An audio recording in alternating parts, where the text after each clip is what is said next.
तो hello and welcome everyone, स्वागत है आप सभी का रिजल्ट गुरु 2.0 पर। आप सभी को पता है कि एसएससी में एक बार फिर से बम्पर भर्तियां आई हैं और सिलेक्शन पोस्ट कौन सी है भाई 11। इसमें बहुत सारी भाई जो वैकेंसी है आप लोगों के सामने आई है और 5,000 से ज़्यादा पोस्ट जो है वो निकली हुई हैं। अब एक क्वेश्चन पहले आप लोगों के दिमाग में आता है कि चलो ये वाली वैकेंसी तो आई, बट मैम फिल कैसे करें, है ना, कैसे हम लोग फॉर्म जो है फिल कर सकते हैं। पहली बात ये हो गई। दूसरा आप लोगों के माइंड में क्वेश्चन आ रहा है कि क्या हर पोस्ट के लिए हमको अलग अलग फॉर्म फिल करना पड़ेगा या एक फॉर्म में ही हम लोग अलग अलग पोस्ट जो है फिल कर सकते हैं। अगर ऐसे क्वेश्चन आप लोगों के माइंड में चल रहे हैं तो ये वाला सेशन आप लोगों के लिए बहुत ही ज़्यादा यूजफुल होने वाला है। पर एक काम आपको करना है कि इस सेशन को पूरी तरह से देखना है आपको, ठीक है। चलिए पहले एक बार मैं आपको बता देती हूँ, जनरल सी इन्फॉर्मेशन देना चाहूंगी कि 5,000 से ज्यादा क्या है वैकेंसी है हमारे पास, ठीक है। एक बार जस्ट देखिएगा, ये नोटिफिकेशन आया हमारे पास, ठीक है। अब इस नोटिफिकेशन में हर एक चीज जो है आप लोगों को क्लियर क्लियर यहाँ पर दिखेगी। आप लोग कब से जो है फॉर्म फिल कर सकते हैं, आप लोग 6 तारीख से लेकर इस जो ये फॉर्म है 6 मार्च से फॉर्म जो है फिल होने स्टार्ट हो चुके हैं। अब अगर बात की जाए तो लास्ट डेट क्या है, 27 तारीख है। 27 मार्च तक आप लोग इस फॉर्म को फिल कर सकते हैं, ठीक है। आगे बात होती है कि मैम जो लास्ट डेट होगी, टाइम होगा, ये आप लोगों को बताया गया है कि आप लोग जो फीस है गाइस आप लोग 28 तारीख तक फिल कर सकते हैं फीस को। सिर्फ फॉर्म आप लोग कब तक फिल कर सकते हैं, 27 तारीख तक, ठीक है। ये सारी चीजें हो गई। अगर बात की जाए तो पेपर कब तक हो सकता है, तो ये ऑनलाइन ही एग्जाम होगा और ये एग्जाम अभी टेंटेटिव कहा गया है, तो जून जुलाई तक आपका एग्जाम हो जाएगा, ठीक है। अब बात बात तो होगी कि मैम ये जो एग्जाम होगा ऑनलाइन होगा कि ऑफलाइन होगा। ये मैंने आपको बता दिया ऑनलाइन होगा। अब कुछ चीजें हैं जो आप लोगों को एकदम समझनी है। तो पूरा नोटिफिकेशन तो भाई मैं आपको पढ़कर बताऊं तो आप भी उसको इंटरेस्ट नहीं लेंगे। हाँ, जो न्यू न्यू चीजें हैं जो आप लोगों को ये देखना है कि जो मेन मेन चीजें हैं, एज लिमिट भी बताई गई है आप लोगों को। अच्छा, अब आप लोगों को देखिए गाइस, हर एक चीज का भाई एक डॉक्यूमेंट आप लोगों को चाहिए यहाँ पर। अगर बात की जाती है यहाँ पर कैटेगरी वाइज, याद रखिएगा, तो आप लोगों को एज एज क्या मिली है, रिलैक्सेशन मिली है। एज रिलैक्सेशन बहुत जरूरी होती है ना। देखिए गाइस यहाँ पे याद रखिएगा, SC ST वाले ये कितनी रिलैक्सेशन आपको मिली है, 5 साल की रिलैक्सेशन मिली है आपको एज पर। अगर मैं बात करती हूँ OBC की तो आपको 3 साल की मिली है। अगर बात की जाए फिजिकली जो हैंडीकैप होती है, PBW हो गए या फिर एक्स सर्विस मैन हो गए, इन सभी को 10 साल 13 साल 15 साल रिस्पेक्टिवली आप लोगों को जो है, एक्स सर्विस मैन की बात करूंगी तो मैं 3 ईयर वाली आपको जो है रिलैक्सेशन मिली है। और ध्यान से पढ़िएगा, 3 years after deduction of the military service rendered from the actual as जो है आपकी, ठीक है। उसके बाद बात की जाए आप लोगों को कि मैम अब इसको ये बता दीजिए कि फॉर्म हम लोग कैसे अप्लाई करें।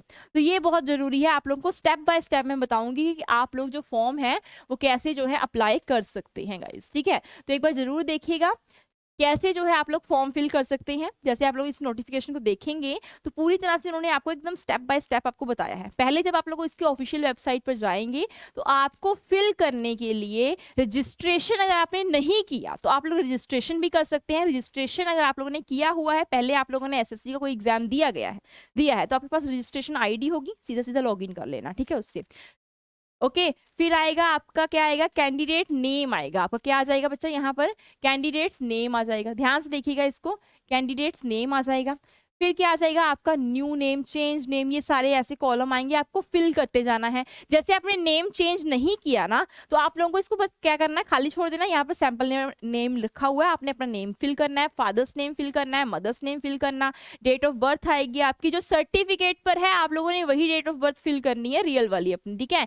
एज पूरी आप लोगों ने भाई फिल करनी है, जेंडर फिल करना होगा, कैटेगरी सब कुछ फिल कर कर आप लोगों ने ये देखना है कोई डिसेबिलिटी है आप में या नहीं। अगर होगी तो यस, या नहीं होगी तो नो फिल कर देना। Okay, this much is clear. आगे चले, नेशनैलिटी अपनी फिल करेंगे। ये सारी बेसिक इन्फॉर्मेशन है, आप लोगों ने फिल करते रहना है। अच्छा, पूछा गया है यहाँ पर 10th वाली आप लोगों की एग्जामिनेशन बोर्ड पूछा गया, किस स्टेट से आपने जो है 10th की हुई है। अगर आपने PSB से किया है, CBSE से किया है 10th को तो वो जरूर लिख देना, ठीक है। एक बार पंजाब से किया होगा, अगर आपने मध्य प्रदेश UP से किया है तो UP बोर्ड जरूर लिखना, ठीक है। आगे बात हो जाए आपकी 10th वाली बात हो, फिर पोस्ट आप लोगों का ये आएगा। देखिए यहाँ पर पोस्ट कोड कहा, यहाँ पर ये बहुत जरूरी बात है, यहाँ पर पोस्ट कोड और पोस्ट नेम ये जरूर देख लेना। इसके लिए मैं आप लोगों को पूरा मैं अभी बताऊंगी कैसे आप लोगों को पोस्ट यहाँ पर लिखी हुई है इस नोटिफिकेशन में, कौन कौन सी पोस्ट है, कितनी कितनी उसमें वैकेंसी है, तो उसमें वहाँ पर आपको कोड दिया गया है, ठीक है। जिस भी आप लोग पोस्ट को फिल करने जा रहे हैं वहां पर एक कोड दिया गया है, उसके ही सूटेबल वाला कोड आपने यहाँ पर फिल करना है, ठीक है। तो यहाँ पर देखिए region to the which the post belong, यहाँ पर आपको सेंट्रल रीजन भी लिखना पड़ेगा, वो आप लोग जब यहाँ पर क्लिक करेंगे तो आपको ऑप्शन मिल जाएंगे, ठीक है। आगे बात की जाए, आपका जो एग्जामिनेशन सेंटर है वो आपको फिल करना है, आप लोगों कर लेंगे, वो तो आपको पता ही है कि भाई आपका सेंटर 1 कौन सा रहेगा, सेंटर 2 कौन सा रहेगा, जहां पर भी आप रहते हैं उसके पास वाला जो जहां पर इलाके में सेंटर बनते हैं तो वो आप लोग फिल करते रहिएगा। पोस्ट नेम फिल करना, लेवल ऑफ पोस्ट जरूर फिल कर देना कि आप लोग +2 के बेस पर आप लोग फिल करना चाहते हैं, अगर आपने 10th की हुई है तो 10th के बेस पर आप लोग उस पोस्ट को फिल करना चाहते हैं तो जरूर करना, अगर आप लोग ग्रेजुएट हैं तो जरूर आप लोग ग्रेजुएशन अपनी फिल कर सकते हैं यहाँ पर। चलिए, तो ये सारी बातें हो गई हैं, आप लोगों को यहाँ पर बताया मैंने आपको। अच्छा, एग्जामिनेशन सेंटर हो गया। Whether you are ex serviceman है तो ये आप लोगों को ये बताना पड़ेगा आप लोग ESM से हैं कि नहीं है, येस और नो, अगर है तो येस, अगर नहीं है तो नो कर देना, ठीक है बेटा। आगे बातें हो जाएंगी तो आप लोगों का मैं बताऊं, आगे ये सारी चीजें हैं जब आप लोग ESM से होते हैं तो अगर आप लोग वहां से हैं तो ये पूरी आप लोगों को इन्फॉर्मेशन जो है वो फिल करनी पड़ेगी, ठीक है। आगे जो मैम मेन चीज क्या आ जाएगी, यहाँ पर आप लोगों को मीडियम ऑफ स्किल आपका टेस्ट का वो मीडियम जो है आप लोगों को वो सिलेक्ट करना, हिंदी में है तो आप लोग हिंदी में सिलेक्ट कर लेना, इंग्लिश में अच्छे हैं तो इंग्लिश में कर लेना, ठीक है।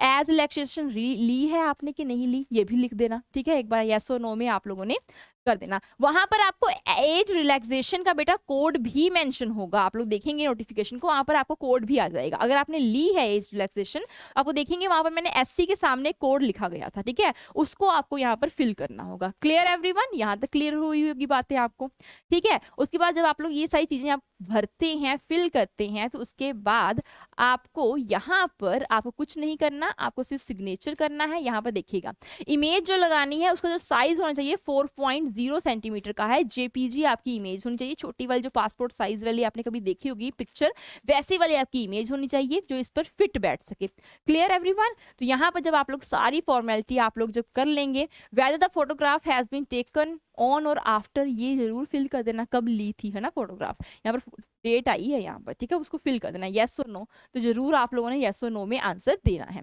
उसके बाद इसको जरूर फिल कर देना, ठीक है, नहीं तो आपका जो फॉर्म है वो सही तरीके से सबमिट नहीं हो पाएगा।